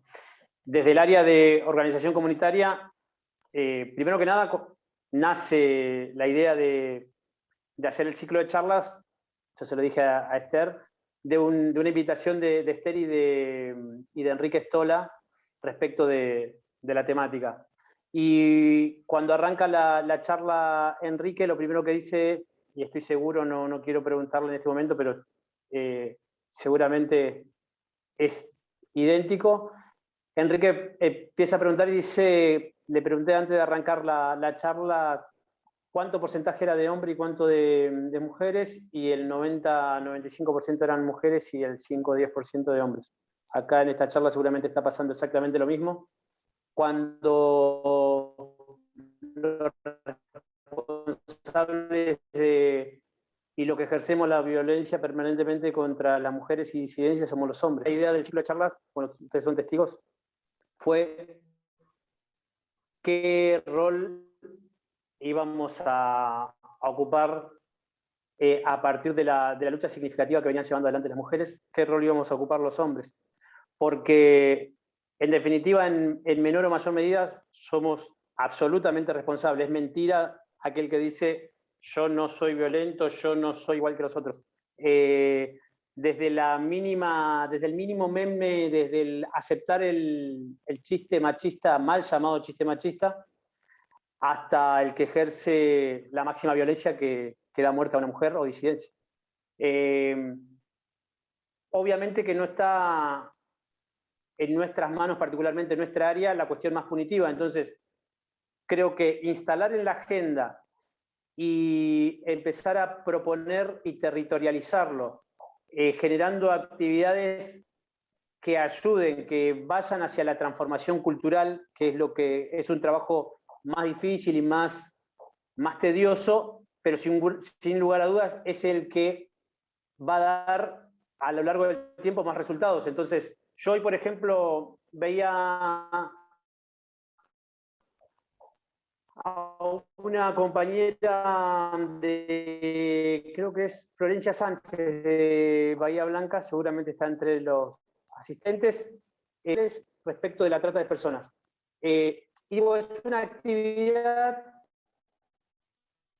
que va concientizando porque lo hace la comunidad, y inevitablemente al trabajar la comunidad. Entonces, la idea de esta área es empezar a generar actividades deportivas, culturales, sociales, que tengan que ver con la temática, que concienticen, y que cada golpe que se le da, que recibe una mujer, sea un golpe hacia la comunidad, sea un golpe hacia el Estado, no sea hacia la mujer misma. Entonces, bueno, esa es la idea, y ojalá que en nuestras próximas charlas, y es trabajo de todos, todas y todes, de sumar a los hombres del territorio, y bueno, abierto a cualquier consulta. Bueno, seguimos. Hay otra pregunta. Dice, Rita Segato dice que el hombre es la primera víctima en términos cronológicos del patriarcado, debido a un mandato de violencia que se le impone y que culmina con que el hombre termina ejerciendo dicha violencia contra la mujer. Repensar los modelos de masculinidad y deconstruir ese mandato de violencia, ¿no sería una forma de combatir la violencia de género? Pregunta para ambas expositoras. Bueno, si quieren, para mantener el orden, que empiece Karina y después comento algo yo. Dale, Cari. Bien. Bueno, sí, por supuesto que estamos hablando, cuando hablamos de machismo y de violencia contra la mujer, de una situación de privilegios del hombre en relación a la mujer. Pero por supuesto que este mandato masculino, de esta masculinidad hegemónica, también implica, digamos, una violencia intragénero, ¿no? Dentro de la misma masculinidad. Bueno, la semana que viene, respecto de esta temática, se va a trabajar en la tercera charla, pero sí, por supuesto que la masculinidad hegemónica y las subordinadas implican, digamos, muchas desigualdades también dentro de la misma categoría de género masculino, y por supuesto que esto involucra también una violencia extrema, y en este sentido los hombres también hay altos índices, ¿no? de homicidios en relación a los hombres en situaciones de violencia, y en este sentido la violencia tenemos en diferentes sectores, ¿sí? En el fútbol y en diferentes espacios de la sociedad, con lo cual por supuesto que también es importante de concientizar, digamos, lo que también implica para el hombre, digamos, seguir sosteniendo estos estándares. No solamente le cuesta a la mujer, cuesta vida a la mujer, a las niñas, niños y adolescentes, sino también, por supuesto, dentro del mismo género masculino. Así es. Gracias, Karina. Esther. Sí, bueno, primero aclarar, yo soy una fiel lectora y respetuosa del trabajo de Rita Segato, pero en lo particular esta categoría o este concepto que ella habla del hombre como la primera víctima del patriarcado, es una de sus premisas de las que yo particularmente difiero, y es algo que no dudo de que el hombre está sujeto a un mandato de la masculinidad, pero hay que tener en cuenta también dos cosas, es decir, hay un mandato de masculinidad que ha sido creado por los mismos hombres, es decir,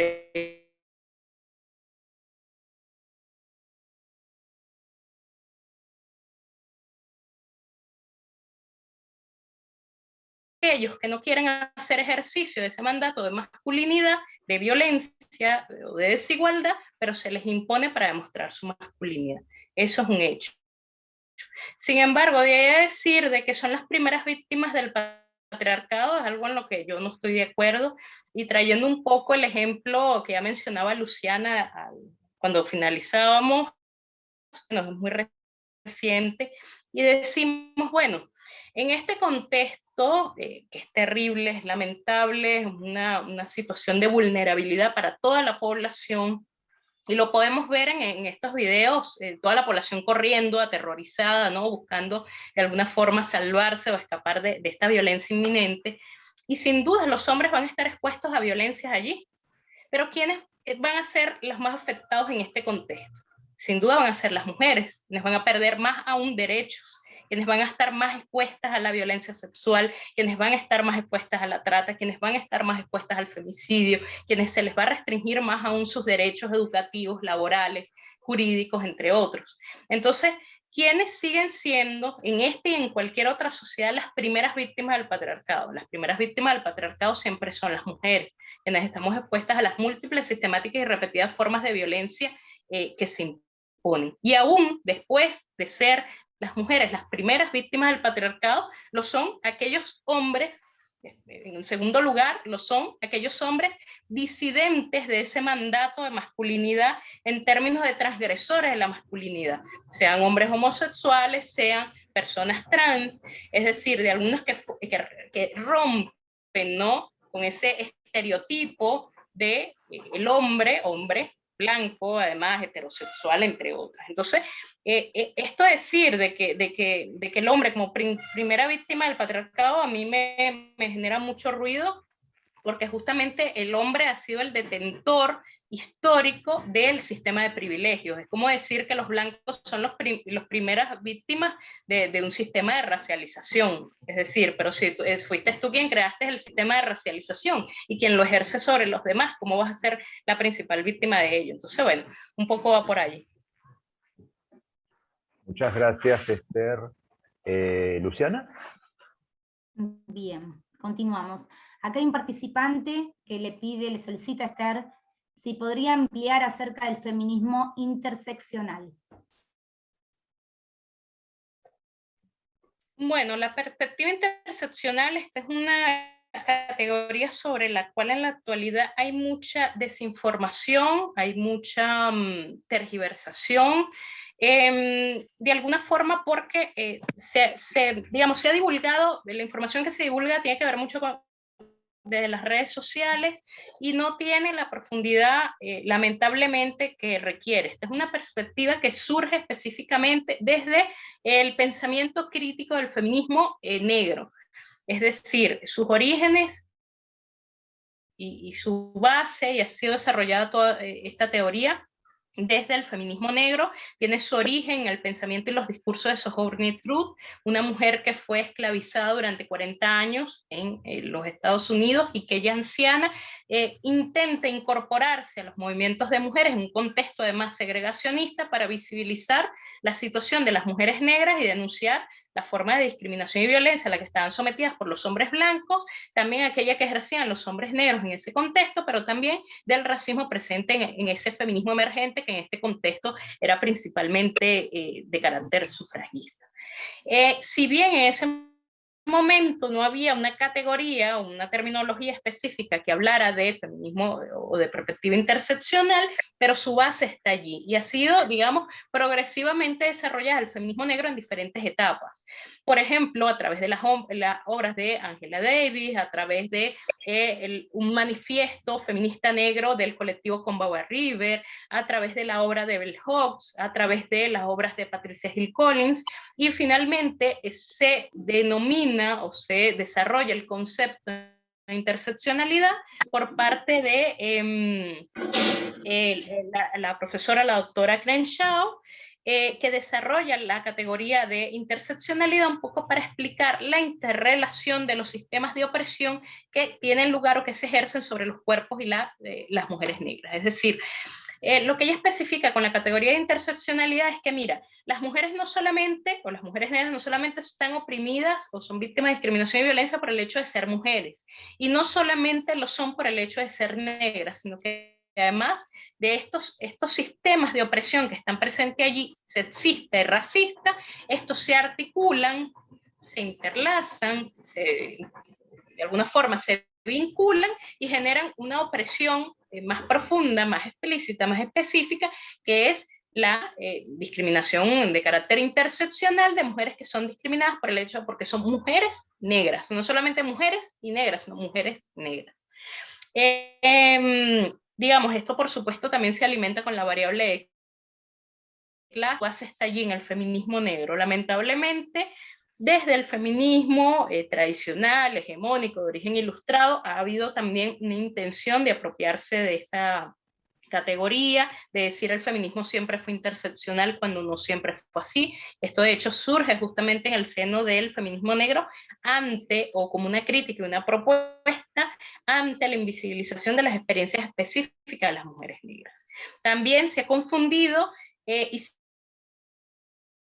perspectiva interseccional a la teoría queer, que es otra teoría, otra perspectiva, y que no viene de allí, más allá de que ha intentado incorporar una perspectiva interseccional en su análisis, no proviene de allí, proviene la perspectiva interseccional de la teoría del feminismo negro.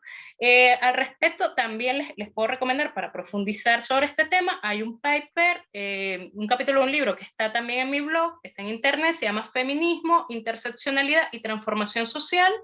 Se los puedo enviar a ustedes también para que lo compartan en el material que van a difundir a quienes participaron el día de hoy. Se los puedo enviar por correo para que lo compartan allí, y donde explico el desarrollo de la categoría desde los orígenes del feminismo negro hasta la actualidad, un poco. Excelente, Esther, muchas gracias. En esa línea hay para ambas que dice, ¿por qué creen que hay tantas organizaciones feministas y colectivos LGBT, partidos políticos? Siendo tantas políticas en Argentina, ¿no sería más inteligente unir fuerzas para realmente establecer políticas, radicar el objetivo en común que es la violencia?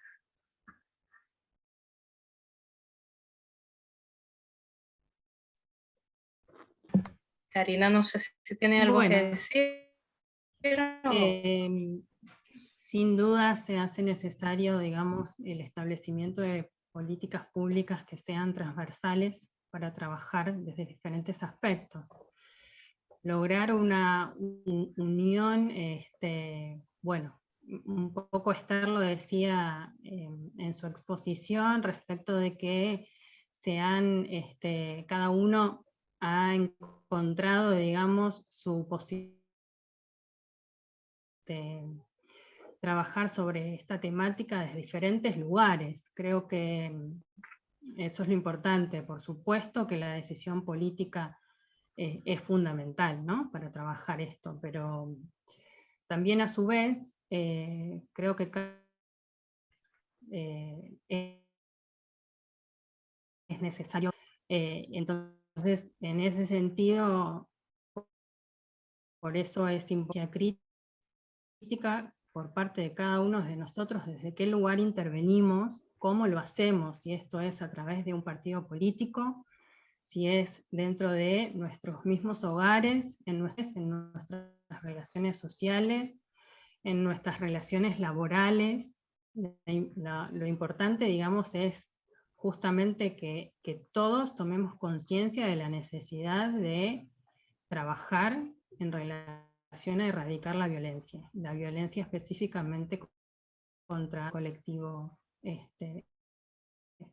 femenino, con lo cual tal vez esto es tal vez un IDE complejo, pero me parece que en el mientras tanto, en todo caso, es importante la parte, digamos, y esto puede ser muy amplio. Cada uno de nosotros, en tanto cada uno de nosotros modifiquemos nuestro microsistema, va a ser posible una transformación mucho más amplia, ¿sí?, amplificadora desde el trabajo que podamos hacer cada uno de nosotros.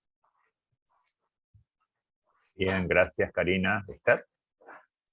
Sí, sobre este tema en particular es sin duda polémico porque, digamos, el hecho de que no haya unidad o incluso continuidad o de enfoques o de abordaje en la situación de violencia contra la mujer de diferentes corrientes de gobierno o partidos, y hablo en general, digamos, en un enfoque más de las especificidades o las posturas. Tiene que ver también con que no hay una concepción o una internalización de la importancia o la gravedad de la situación de violencia o de riesgo en la que está la población, visto como un problema grave. Lamentablemente es así. En la mayoría de las corrientes políticas latinoamericanas se cree que es un problema más y sigue y persigue su casa, y cuando mucho en sus comunidades, y que hay otros problemas generales más graves que los tienen que atender. Esto es muy grave porque instala la idea de que no tienen además la responsabilidad que corresponde en este tema, pero además cuando estos juicios son emitidos desde quienes ocupan posiciones de liderazgo, visibilidad social y política, envía un mensaje general también a la población de, bueno, si el mismo político no considera, si el presidente no considera que esto es un problema, la población también va a decir, bueno, no, si él no lo considera tan importante, yo tampoco, ¿no? Hay otras cosas más importantes, y mucha gente incluso lo dice, lo económico, es decir, lo industrial, el desarrollo en términos generales, pero no es tan grave la situación o la vida de las mujeres.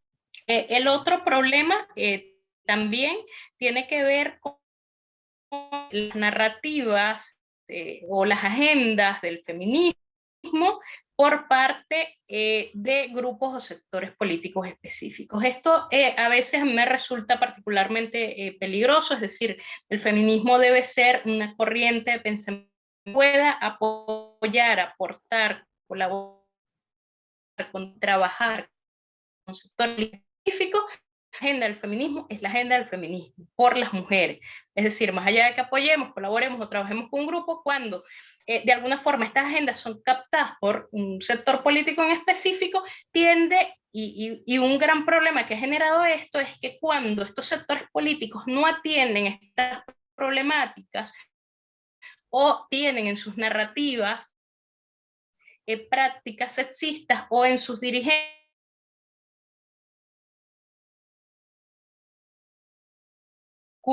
aun cuando se reconozcan feministas, tienden a justificar estas prácticas, estas narrativas. Por eso es peligroso de alguna forma que la agenda feminista sea captada por esta lógica. Tal cual, muchísimas gracias. Una pregunta más y vamos cerrando, porque ya nos estamos acercando. Sí, Dani, ¿querés hacer una reflexión? Sí, en esta en particular. Adelante, vamos.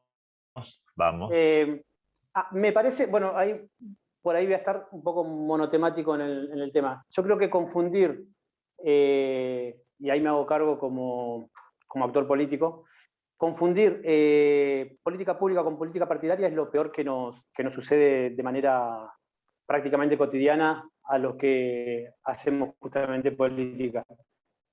Pero tenemos la obligación, lo que ocupamos un cargo institucional en el Estado, justamente de tener esa mirada de política pública.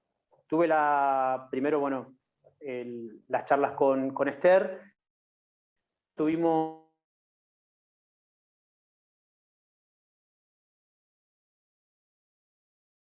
y estamos justamente tratando de generar acciones, generar charlas y generar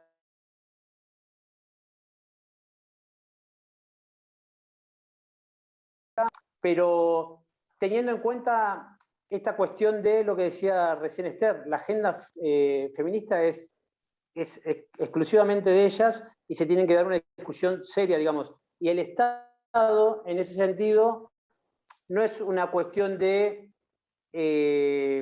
hacer lo que cree, por más que uno crea, tiene que ir al territorio y elaborarla junto con los actores. Por eso digo, cuando a mí me interesa y realmente me hace mucho bien escuchar a Esther, porque Esther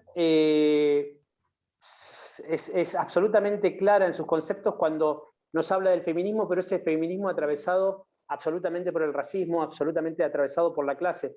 Lo mismo, de la misma manera lo conversábamos con Lara, y cómo el colectivo trans es absolutamente, digamos, cooptado por parte del Estado sin siquiera consultarlos. Entonces, a los diferentes colectivos. Hablamos hace muy poco también en una charla en el Ministerio con Eugenia Figueroa de Coya Queyum, de la comunidad de Mendoza, y nos decían exactamente lo mismo. Digo, nosotros no podemos generar políticas públicas sin poner el oído a esos distintos colectivos. Y me parece que ahí está la cuestión. Dejar de lado la cuestión partidista para poner más el oído en la cuestión de política pública, en la política que atraviese.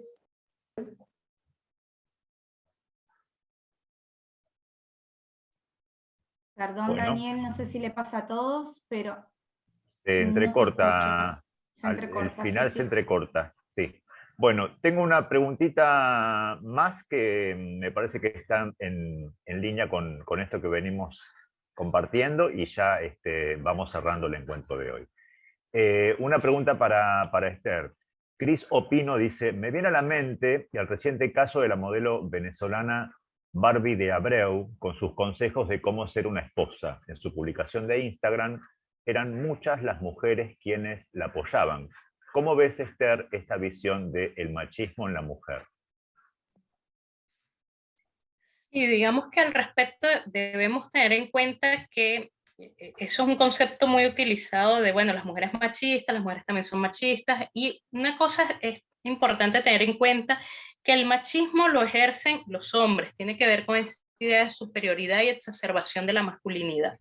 Las mujeres lo que pueden ser de algunas formas es reproductoras de estas narrativas, y no significa esto una justificación, pero sí entender cómo se producen. Es decir, en una sociedad que impone o que considera que la mujer, ya lo hablaba al inicio, que la mujer es inferior, que la mujer es propiedad del hombre, que la mujer tiene menos capacidades intelectuales y organizativas, que su lugar es el espacio privado, esto de alguna forma crea las condiciones y crea también narrativas que insisten en la idea o que construyen la idea de que el valor de las mujeres está en la medida en que se mantengan en ese espacio privado y sujeta a las actividades de cuidado de los otros, que permiten, sujetas a esas actividades que permiten la habilitación social de esos otros sujetos del hogar. Es decir, la mujer es funcional o es valiosa, generalmente no se consideran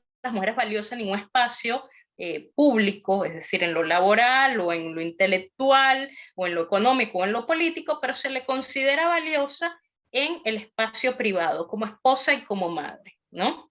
Y esto de alguna forma tiene intencionalidad, si es el único espacio que se les considera valioso, pues las mujeres también quieren gozar de esa aceptación y esa validación social que se les niega en los diferentes ámbitos de su vida. Y esto de alguna forma crea las condiciones para que las mujeres internalicen esos roles como los máximos roles o figuras o espacios en los que ella puede realizarse. Por eso se habla tanto, y es algo, una idea bastante chocante, pero se habla siempre de la mujer que se embaraza, la mujer que tiene hijos, la mujer que se casa, una mujer que se realiza, ¿no? Entonces una mujer que llega, ¿no?, a ese nivel máximo de la feminidad, porque es lo único validado socialmente. Entonces, lamentablemente, si la sociedad te bombardea con eso, de que tu valor como mujer viene dado en cuanto a búsqueda de esa aceptación y validación social, van a exacerbar, van a legitimar, van a validar, van a reproducir, van a mantener, van a sostener esta idea, ¿no? Esta idea de que yo valgo como esposa, yo valgo como madre, y además una madre y una esposa abnegada, ¿no? Sumisa, digamos, que crea las condiciones, mantiene la comida lista, familia en todos los ámbitos. Y esto también ha contribuido, lamentablemente, en índices significativos a el alto nivel de embarazo adolescente en América Latina.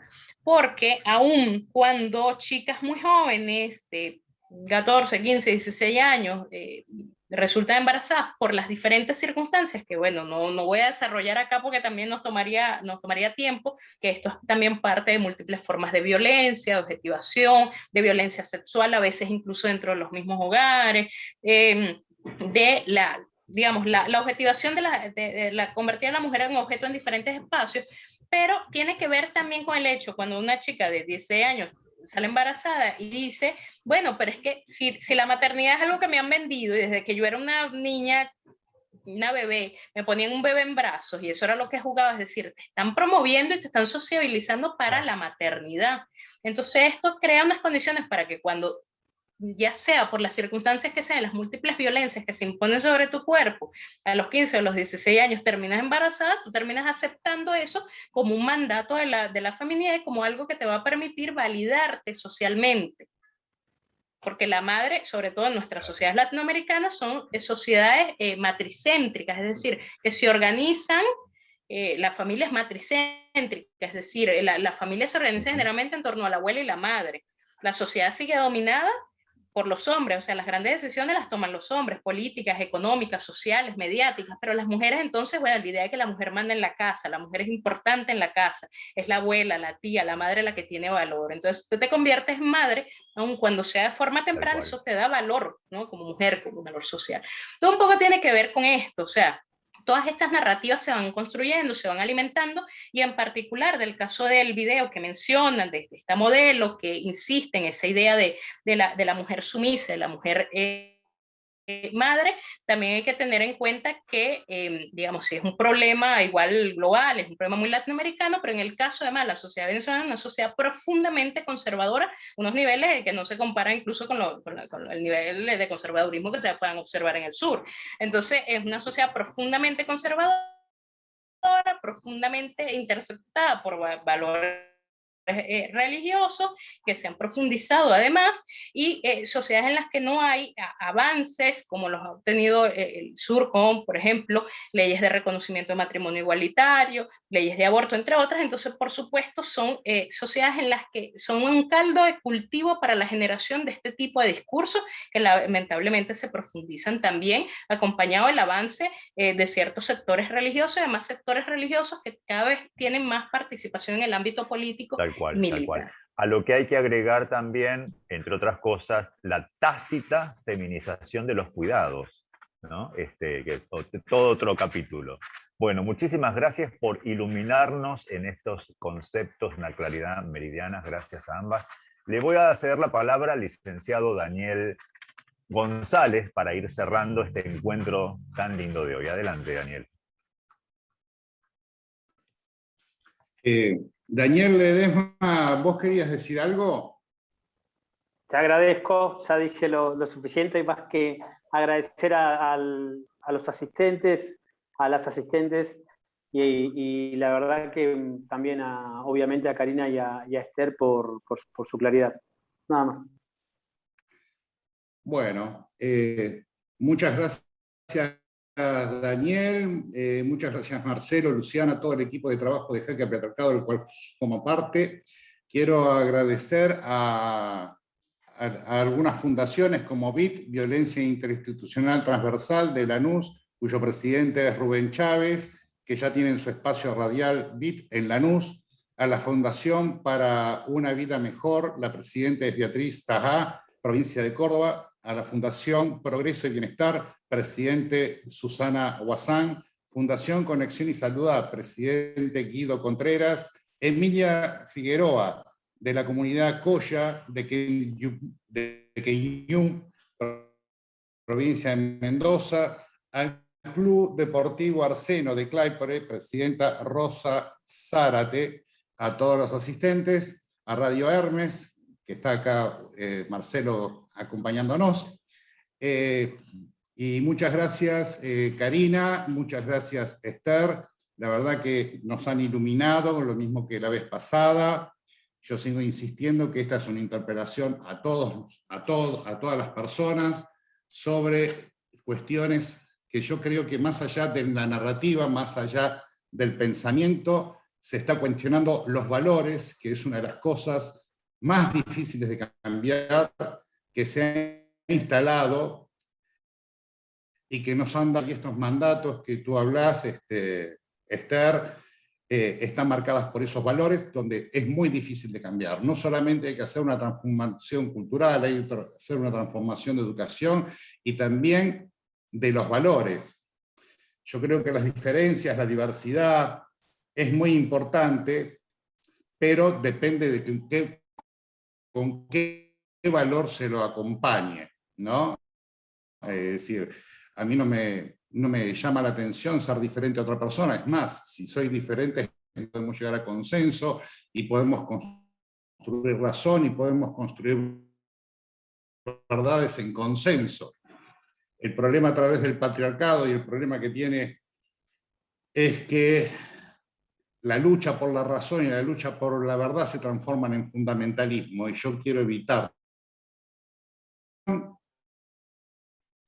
Es un debate abierto que tenemos, y para eso lo estamos construyendo, y cuando más ideas diferentes haya, es mejor para poder debatir y poder llegar a consenso. Así que muchas gracias. Venimos ya del lunes pasado con Hoy con Karina, de dónde venimos, con Esther Pineda nos instruyó en dónde estamos, y posiblemente en la próxima charla también se va a hablar de violencia, de dónde estamos, y en la última, hacia dónde vamos con Sebastián Escarfó y con Lara. Así que muchas gracias, seguiremos construyendo, seguiremos debatiendo y aprenderemos a entrar en consenso para que no existan más estos binomios que nos atormentan. Así que nos vemos el próximo lunes. Muy bien, gracias a todos los Muchas gracias. Muchas gracias. Gracias, Daniel. Les cuento que desde la Subsecretaría de Articulación y Comunicación Comunitaria, a través de la Dirección Nacional de Organización Comunitaria del Ministerio de Desarrollo Social de la Nación Argentina, que encabeza el flamante ministro Juan Zabaleta, junto con las instituciones que acompañan esta iniciativa, CPPIS Consultora, Radio Hermes, IPRP, Programa Radial PSI, ya estamos diseñando acciones concretas en territorio que se desprenden de estas charlas, debate. O sea, la idea no solamente es quedar en reflexiones, sino hacer algo concreto. Bueno, hasta aquí hemos llegado hoy, Luciana. ¿Nos vemos el próximo lunes? Ay, nos vemos. Quedé